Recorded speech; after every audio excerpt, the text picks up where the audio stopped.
अपने previous topic में हमने डिफरेंट टाइप्स ऑफ ऑर्बिटल्स की शेप देखी थी, S orbital, P orbital, D orbitals. आज का अपना टॉपिक है एनर्जीज ऑफ ऑर्बिटल्स। देखिए, यदि हम ऑर्बिटल्स की एनर्जी की बात करें तो यहाँ पर टू टाइप्स में हम ऑर्बिटल्स की एनर्जी को डिवाइड कर सकते हैं। सबसे पहले हम बात करें हाइड्रोजन एटम के लिए या कोई भी सिंगल इलेक्ट्रॉन स्पीसीज के लिए, सिंगल इलेक्ट्रॉन सिस्टम के लिए। हाइड्रोजन एटम के लिए ऑर्बिटल्स की एनर्जी का जो ऑर्डर है वो डिफरेंट होता है, जबकि मल्टी इलेक्ट्रॉन सिस्टम के लिए जैसे हीलियम, लिथियम या कोई भी एटम जिसमें वन से ज़्यादा इलेक्ट्रॉन है, उनके लिए ऑर्बिटल्स की एनर्जी का जो ऑर्डर है वो डिफरेंट टाइप से होता है। तो सबसे पहले हम देखते हैं कि हाइड्रोजन में जो ऑर्बिटल्स है उनकी एनर्जी का लेवल्स किस टाइप का होता है। तो सबसे पहले हम देखते हैं हाइड्रोजन के लिए। फॉर हाइड्रोजन एटम, देखिए यदि हम किसी हाइड्रोजन एटम की बात करें तो हाइड्रोजन एटम में केवल एक इलेक्ट्रॉन होता है। हम उसका एटम कुछ इस प्रकार बना सकते हैं, ये न्यूक्लियस है और ये N=1 फर्स्ट सेल है, और उसका जो इलेक्ट्रॉन है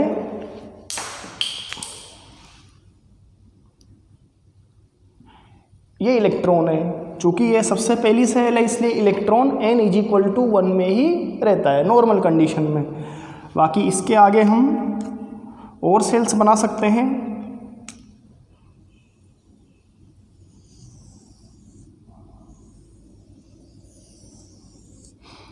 ये N=2, ये N=3। देखिए, यदि हम इस इलेक्ट्रॉन को कुछ एनर्जी प्रोवाइड करें तो ये इलेक्ट्रॉन N=1 से अपग्रेड होकर N=2, N=3 में जा सकता है। माना हमने इसको एनर्जी दी तो ये N=3 में चला गया। अब चूंकि N=3 में कब गया, जब हमने इस इलेक्ट्रॉन को एनर्जी प्रोवाइड करी है। इसका मतलब ये तो फिक्स है कि N=3 की एनर्जी N=1 से ज़्यादा है, तभी तो इलेक्ट्रॉन को वहाँ भेजने के लिए अपने को एनर्जी देनी पड़ी। हाइड्रोजन इलेक्ट्रॉन में, हाइड्रोजन सिस्टम में N बढ़ने के साथ साथ एनर्जी बढ़ती है। यदि ये इलेक्ट्रॉन वापस अपनी एनर्जी इमिट करेगा तो वापस ये N=1 में आ जाता है। यहाँ पे ये सबसे स्टेबल होता है, इसकी एनर्जी N=1 में सबसे कम होती है। इसलिए हाइड्रोजन के लिए N=1 को या अपन कह सकते हैं फर्स्ट सेल N=1, इसको ग्राउंड स्टेट कहा जाता है, ग्राउंड स्टेट। जबकि N=1 से हायर सेल्स को एक्साइटेड स्टेट कहा जाता है। कौन कौन सी हो जाएगी excited state? N=2, 3, 4 and so on.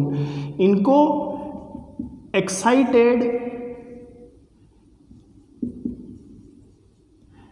States कहा जाता है। तो हाइड्रोजन एटम के लिए N=1 ग्राउंड स्टेट होती है, जबकि N=2, 3, 4 ये सब एक्साइटेड स्टेट होती है। देखिए, हम यहाँ पर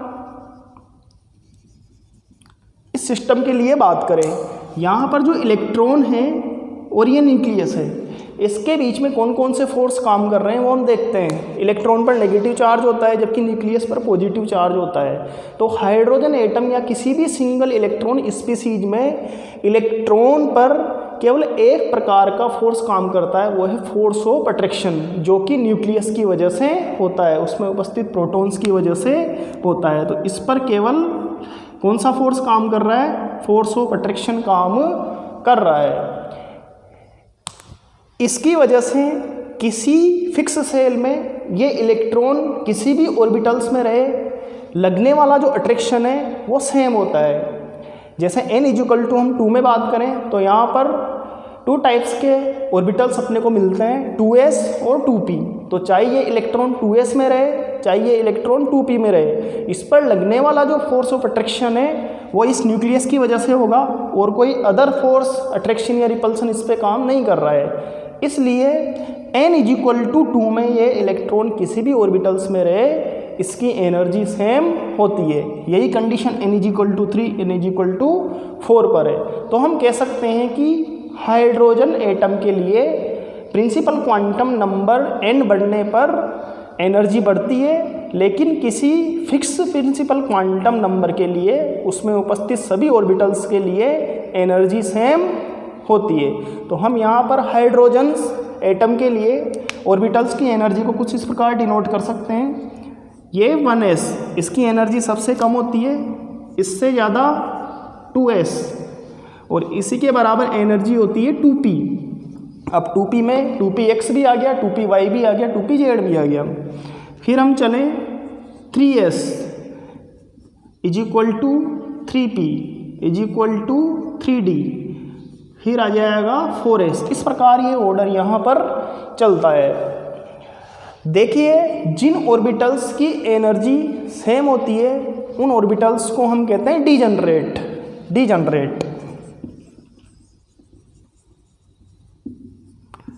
डीजनरेट। हाइड्रोजन एटम में 2s 2p इनकी एनर्जी सेम है। इसी प्रकार 3s 3p और 3d इनकी एनर्जी सेम है। इसका मतलब हाइड्रोजन एटम में एक ही सेल्स में प्रेजेंट सभी ऑर्बिटल्स डीजनरेट होते हैं। याद रखना कहाँ होने चाहिए, वो एक ही सेल्स में होने चाहिए। सबके लिए नंबर ऑफ n कितना होना चाहिए, सेम होना चाहिए। जैसे यहाँ इनके लिए 3 है तो 3 में 3s 3p और 3d इनकी एनर्जी सेम है, तो ये 3s 3p और 3d डीजनरेट ऑर्बिटल्स कहलाते हैं। हाइड्रोजन के लिए एक ही सेल्स में प्रेजेंट सभी ऑर्बिटल्स डीजनरेट होते हैं। इनको हम डायग्राम से भी इस एनर्जी लेवल को देख सकते हैं। देखिए कैसे,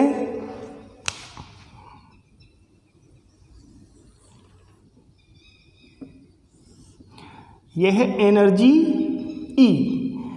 सबसे पहले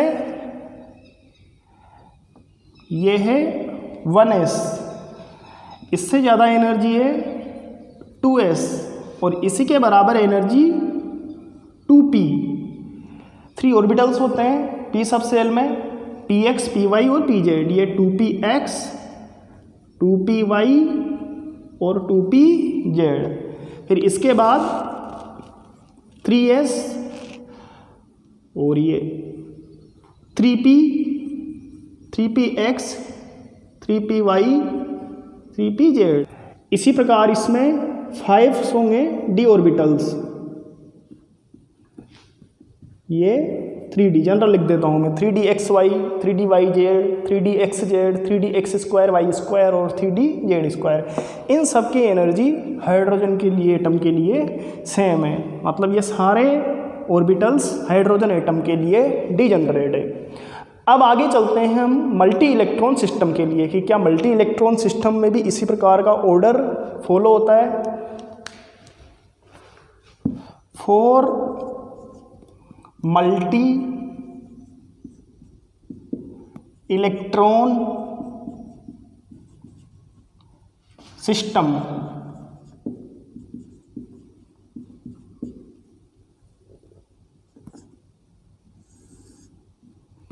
देखिए, मल्टी इलेक्ट्रॉन सिस्टम में ऑर्बिटल्स की एनर्जी को यदि हम कंपेयर करें तो अपने को जो ऑर्डर है वो थोड़ा डिफरेंट प्राप्त होता है, अपने को डिफरेंट ऑर्डर मिलता है। मल्टी इलेक्ट्रॉन सिस्टम में हम लिथियम का एग्जांपल देखते हैं।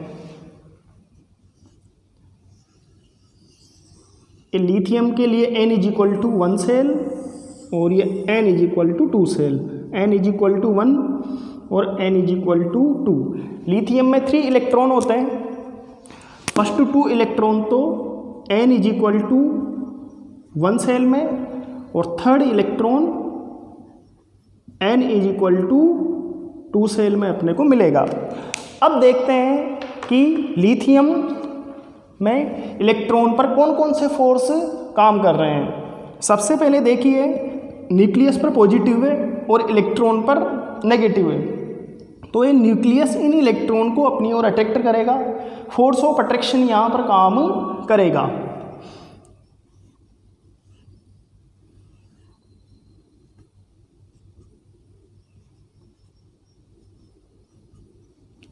ये फोर्स ऑफ अट्रैक्शन है। ये तो हाइड्रोजन में भी लग रहा था, लेकिन यहाँ पर एक और फोर्स काम कर रहा है, वो है फोर्स ऑफ रिपल्सन। जो इलेक्ट्रॉन्स हैं वो एक दूसरे को रिपेल कर रहे हैं, जिसे हम कह सकते हैं फोर्स ऑफ रिपल्सन। जैसे ये इनर सेल के इलेक्ट्रॉन इस आउटर सेल के इलेक्ट्रॉन को रिपेल कर रहे हैं। इसका मतलब मल्टी इलेक्ट्रॉन सिस्टम में डिफरेंट टाइप ऑफ फोर्स काम करते हैं, जिसकी वजह से ऑर्बिटल्स की जो एनर्जी है वो हाइड्रोजन एटम से डिफरेंट मिलती है। देखिए क्या होता है, ये जो इनर सेल के इलेक्ट्रॉन है इस पर इस न्यूक्लियस का अट्रैक्शन फोर्स काम कर रहा है पूरा का पूरा, लेकिन जो आउटर सेल के इलेक्ट्रॉन है उन पर इस न्यूक्लियस का फोर्स ऑफ अट्रैक्शन पूरा का पूरा काम नहीं कर पा रहा, क्योंकि इनर सेल के इलेक्ट्रॉन इस आउटर सेल के इलेक्ट्रॉन को रिपेल कर रहे हैं। हम ये भी कह सकते हैं कि ये इनर सेल के जो इलेक्ट्रॉन है ये इस आउटर सेल के इलेक्ट्रॉन की न्यूक्लियस के फोर्स ऑफ अट्रैक्शन से इसको प्रोटेक्ट कर रहे हैं। इस आउटर सेल के इलेक्ट्रॉन पर अब उतना फोर्स ऑफ अट्रैक्शन काम नहीं कर पा रहा जितना इन इलेक्ट्रॉन की एब्सेंस में करना चाहिए। इस प्रकार इनर सेल के इलेक्ट्रॉन द्वारा आउटर सेल के इलेक्ट्रॉन्स को न्यूक्लियस के फोर्स ऑफ अट्रैक्शन से प्रोटेक्ट करना शील्डिंग इफेक्ट कहलाता है।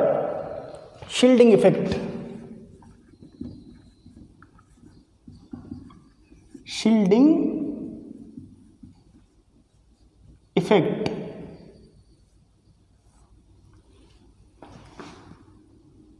प्रोटेक्टिंग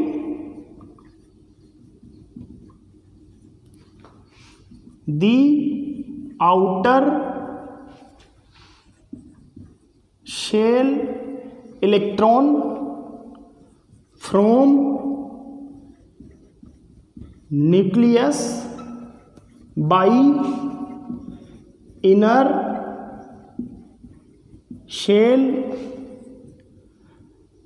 electron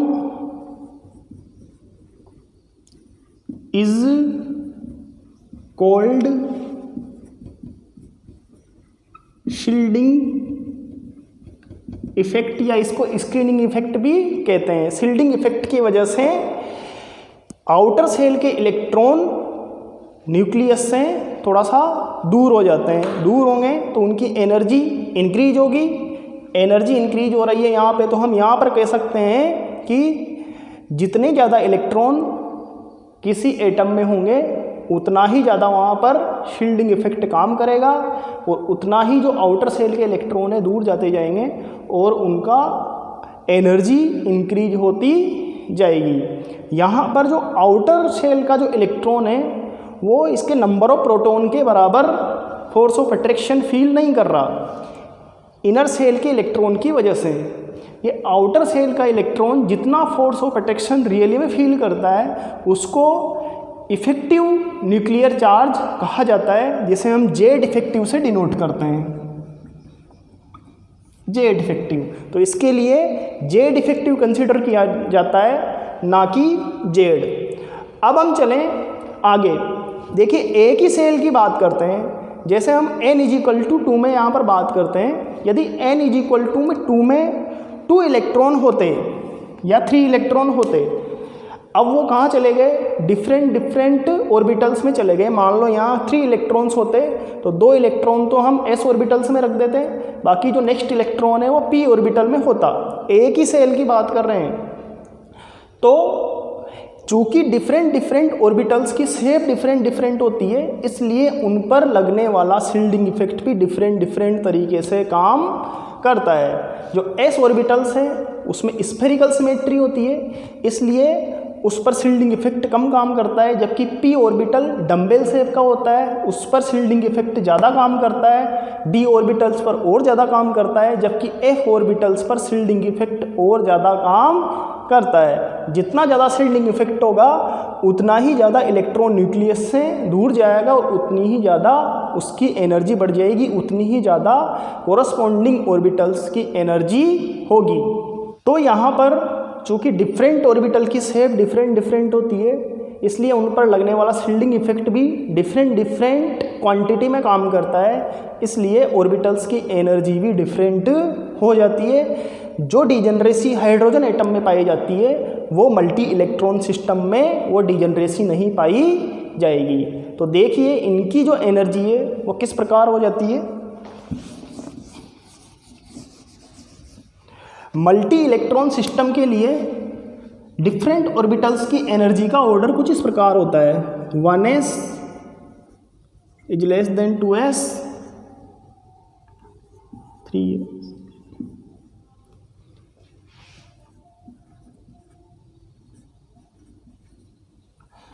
कुछ इस प्रकार का ऑर्डर अपने को इन डिफरेंट ऑर्बिटल्स में फॉर मल्टी इलेक्ट्रॉन सिस्टम देखने को मिलता है।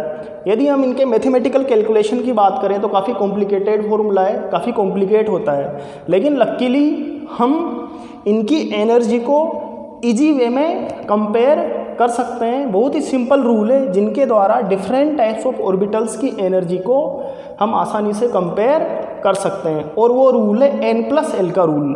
तो देखते हैं n+l का क्या रूल है। n+l रूल क्या काम आता है? n+l रूल ये ऑर्बिटल्स की एनर्जी को डिसाइड करने में काम आता है। देखिए अकॉर्डिंग टू n+l रूल केवल प्रिंसिपल क्वांटम नंबर n के द्वारा हम ऑर्बिटल्स की एनर्जी को कंपेयर नहीं कर सकते, उसके लिए हमें एजीम्यूथल क्वांटम नंबर l भी कंसिडर करना पड़ता है। जिन ऑर्बिटल्स के लिए प्रिंसिपल क्वांटम नंबर n और एजीम्यूथल क्वांटम नंबर l इनके टोटल की वैल्यू कम होती है, उनकी एनर्जी भी कम होती है। ऑर्बिटल्स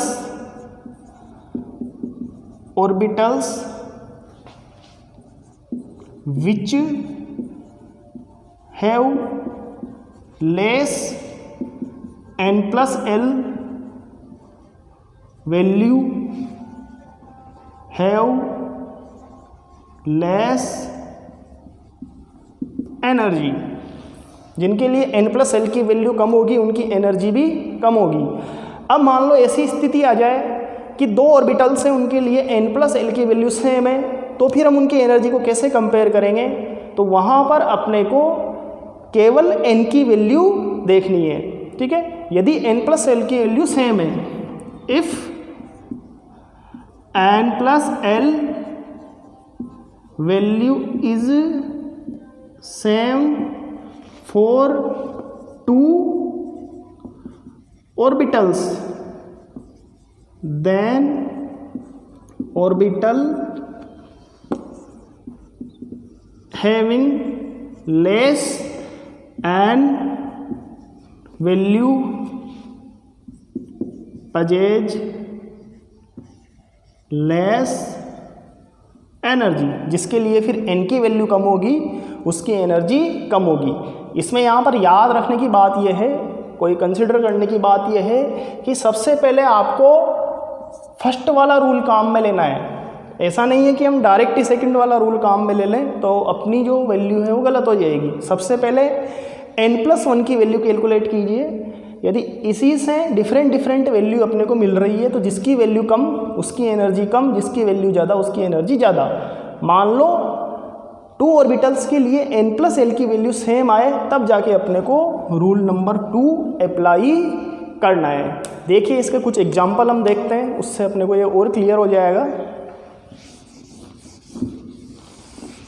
जैसे सबसे सिंपल से हम शुरुआत करते हैं। सबसे पहले देखते हैं, कंपेयर करते हैं हम 1s एंड 2s को। यहाँ पर 1s के लिए n की वैल्यू 1, इसके लिए भी n की वैल्यू इसके लिए n की वैल्यू है 2। यदि l की वैल्यू की बात करें तो s ऑर्बिटल्स के लिए l की वैल्यू 0 होती है और s के लिए यहाँ पर भी l की वैल्यू 0। तो n+l की वैल्यू यहाँ 1 और यहाँ पर 2।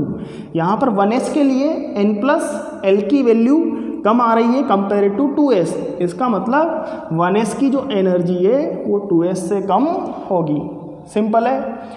नेक्स्ट और एग्जांपल हम देखते हैं। यदि हम कंपेयर करें 3s और 3p को कंपेयर करते हैं N L N plus L, इसके लिए N की वैल्यू 3, इसके लिए भी N की वैल्यू 3, इसके लिए L की वैल्यू S सबसे L के लिए 0 होती है और P के लिए 1, तो यहाँ N प्लस L इसकी वैल्यू आएगी 3 और यहाँ 3 और 1 ये हो गया 4।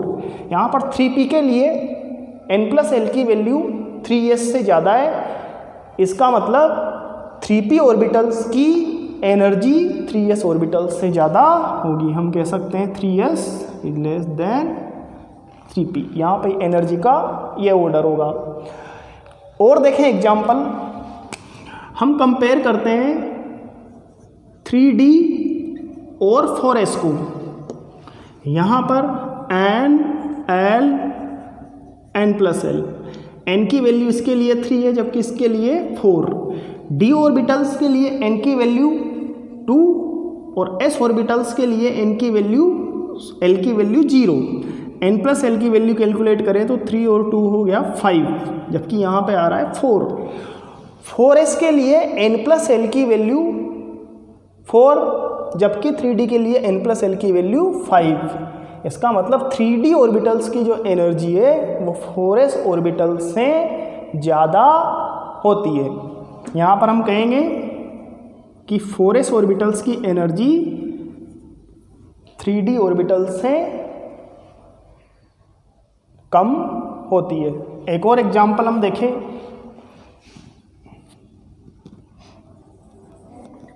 3d और 4p को कंपेयर करते हैं। N L N plus L, इसके लिए N की वैल्यू 3, इसके लिए 4, इसके लिए L की वैल्यू 2 और इसके लिए P के लिए L की वैल्यू 1, तो N प्लस L की वैल्यू इसके लिए 5 और इसके लिए भी 5।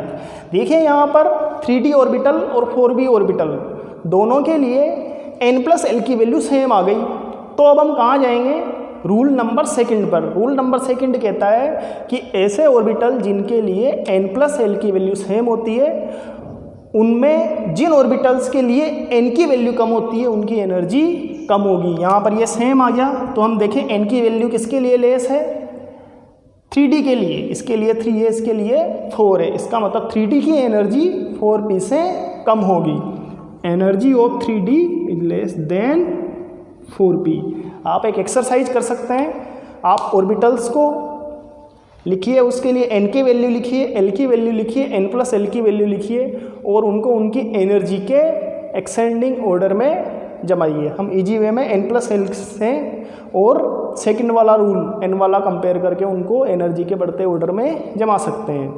देखिए जो ऑर्बिटल्स की एनर्जी है उसकी हमारे लिए क्या इंपॉर्टेंस है? तो बहुत इंपॉर्टेंस है। जब हम इलेक्ट्रॉनिक कॉन्फ़िगरेशन देखेंगे तो इलेक्ट्रॉन को एनर्जी के बढ़ते क्रम में ही भरेंगे, जो हमारा आप-बो रूल कहता है। तो इसके लिए अपने को N+1 रूल काफ़ी इम्पोर्टेंट हो जाता है।